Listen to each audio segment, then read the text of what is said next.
PSSI dan PT LIB gelar rapat dengan klub, tapi dianggap sia-sia. Kenapa ya?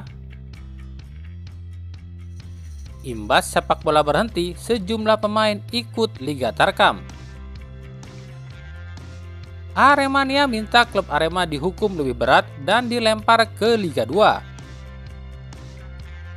Serta pernyataan Luis Mia tentang sejumlah pemain Persib yang dibidik tim luar negeri. Semuanya akan kami rangkum di Rio Sport.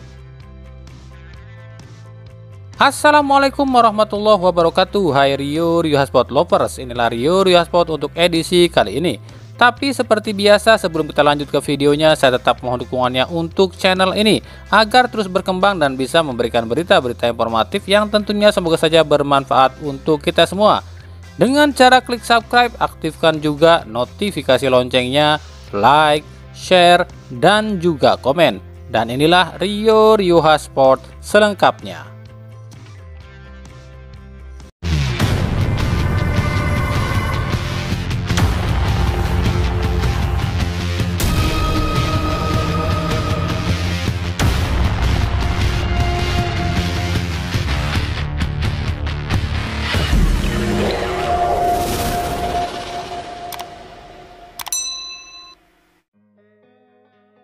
Jumat 4 November 2022, PSSI dan PT LIB mengadakan rapat tertutup dengan perwakilan klub Liga 1.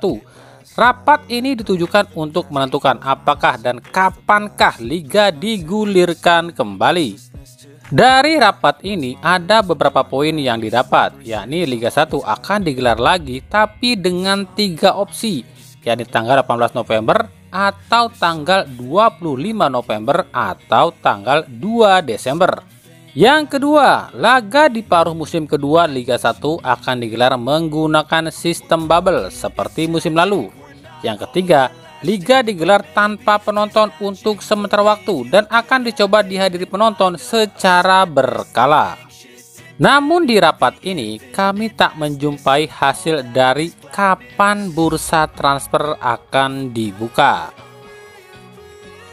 Banyak pihak menilai rapat ini sia-sia. Kenapa demikian? Pasalnya di rapat ini tak ada perwakilan dari supporter maupun Polri. Padahal izin dari kepolisian adalah ujung tombak utama Liga dijalankan lagi atau tidak. Bukankah seharusnya mencari izin dulu atau istilahnya benahi puncaknya dulu? Ya percuma dong capek-capek rapat tapi nggak dapet izin. Namun PSSI dan PT LIB berkilah justru hasil rapat ini nantinya akan diserahkan pada pemerintah dan Polri untuk ditinjau. Makanya kepastian Liga kapan tanggal pastinya akan digelar itu belum pasti ya.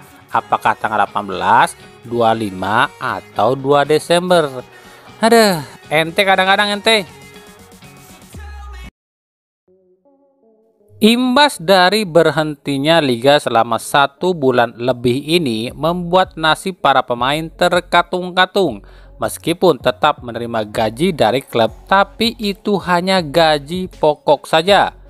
Seperti kita tahu, tak semua pemain kita dapat bayaran gaji tinggi dari klub.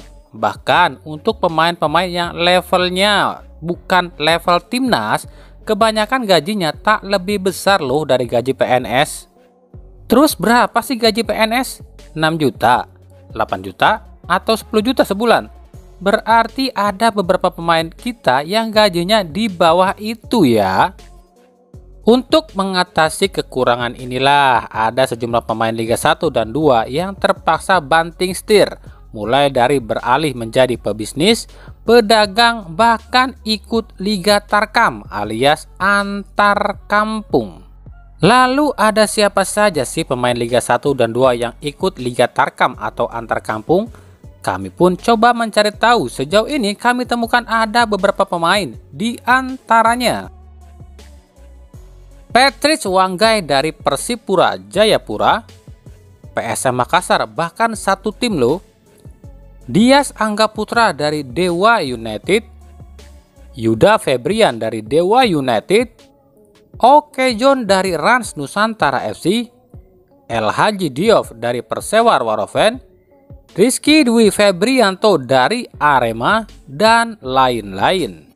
Sejauh ini, para klub yang pemainnya ikut Liga Tarkam belum mau memberikan statement apakah pemain ini sudah minta izin pada klub atau tidak. Pasalnya klub juga mungkin tak bisa berbicara banyak jika urusannya adalah urusan perut. Rencana PSSI dan PT LIB yang akan melanjutkan kompetisi Liga 1 tapi tanpa penonton seperti yang direkomendasikan oleh pemerintah dan disuarakan oleh supporter Arema ternyata tak juga disetujui oleh para supporter klub lain. Khusus untuk Aremania nih, banyaknya demo yang meminta tragedi Kanjuruhan ini diusut tuntas dan menyalahkan aparat serta tak mau Aremania diusut. Ternyata tak semua Aremania menuntut ini loh. Ada sekelompok Aremania yang justru ingin liga ini bersih. Jika harus dituntut dan dihukum, silahkan tuntut dan hukum seadil-adilnya, termasuk klub Arema dan Aremania itu sendiri. Seperti yang disuarakan oleh salah satu akun bernama Arema Fans Sasaji yang menolak liga digelar tanpa penonton dan sistem bubble. Menurut akun ini, biarlah Liga 1 berjalan normal karena memang sebuah konsekuensi agar Aremania ini introspeksi diri dan menepi dan hanya fokus berjuang untuk usut tuntas tragedi Kanjuruhan. Bahkan di akun ini menyebutkan meminta Arema diusir ke Liga 2 dan diusir dari Malang. Akun ini menyebutkan jika hukuman yang diterima Arema atas tragedi Kanjuruhan yaitu didenda 250 juta dan terusir dari Malang selama sisa Liga 1 2022 ini terlalu ringan. Akun ini membandingkan dengan hukuman yang diterima Persib Bandung pada musim 2018 silam, di mana cuma gara-gara ada satu korban jiwa, yakni satu orang supporter Persija yang tewas di GBLA meskipun di luar stadion, tapi Persib didenda 400 juta dan diusir dari Bandung serta tak boleh dihadiri penonton hingga akhir musim.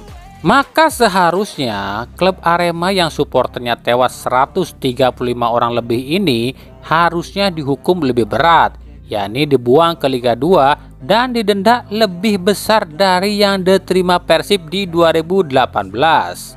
Menurut akun ini, hal ini dilakukan agar adanya keadilan dan tak terkesan PSSI lebih memihak ke Arema, serta kejadian atau kesalahan Arema ini tak merugikan klub lain. Jadi menurut akun ini jangan sampai kesalahan yang Arema dan Aremania buat justru membuat rugi klub lain. Salut deh. Buat saya pribadi, akun ini akun gentle. Inilah supporter sejati. Kalau salah ya salah dan siap dihukum, bukannya memanas-manasi tim lain dan menyeret tim lain harus kena hukuman atau rasakan hukuman yang sama. Salut deh buat akun ini. Emang sih kalau bicara adil nggak adil, tentu nggak adil lah hukuman buat Arema ini ya. Persib yang harus didenda 400 juta plus diusir dari Bandung dan tak boleh dihadiri penonton sampai akhir liga itu karena gara-gara satu supporter tewas loh. Ini 135 nyawa cuma didenda 250 juta dan diusir dari Malang dan tanpa penonton sampai akhir musim. Kalau begitu berarti Komdis PSSI itu nggak menghargai nyawa 135 supporter Arema dong. Masa nyawa 135 orang itu lebih murah dari nyawa satu orang? Gimana menurut kalian? Pelatih Persib Bandung Luis Mia memang sudah tiba di Indonesia dan memimpin latihan Persib di Jumat lalu. Namun Luis Mia kaget ternyata tak semua pemain hadir dan level fitness para pemain Persib jauh menurun. Dan ada satu hal yang lebih membuat Luis Mia kaget, yakni tentang beberapa pemain Persib yang kabarnya diminati tim luar negeri, terutama soal Ricky Kambuaya. Luis Mia pun coba tanyakan ini pada Kambuaya yang kebetulan masih di Papua untuk urus soal tugasnya sebagai PNS. Dan kabarnya Luis Milla pun dapat jawaban yang sama dari Kambuaya. Luis Milla pun coba berkomunikasi dengan manajemen Persib atau mengklarifikasi hal ini. Dan menurut Luis Milla, manajemen Persib memang sempat menerima tawaran dari klub Malaysia untuk Kambuaya. Kabarnya Kambuaya ditawar 3,5 miliar rupiah. Namun pihak Persib belum merespon tawaran ini. Selain harga yang jauh lebih rendah dari nilai pasar Kambuaya yang di sekitar 4,76 miliar rupiah, pihak Persib pun mengatakan keputusan ini tergantung dari pelatih.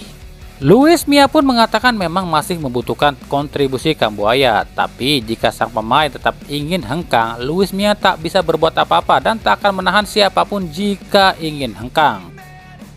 Pertama-tama saya senang bisa kembali ke sini dan senang juga karena tahu liga akan mulai berjalan. Tapi memang ada beberapa hal yang mengejutkan saya.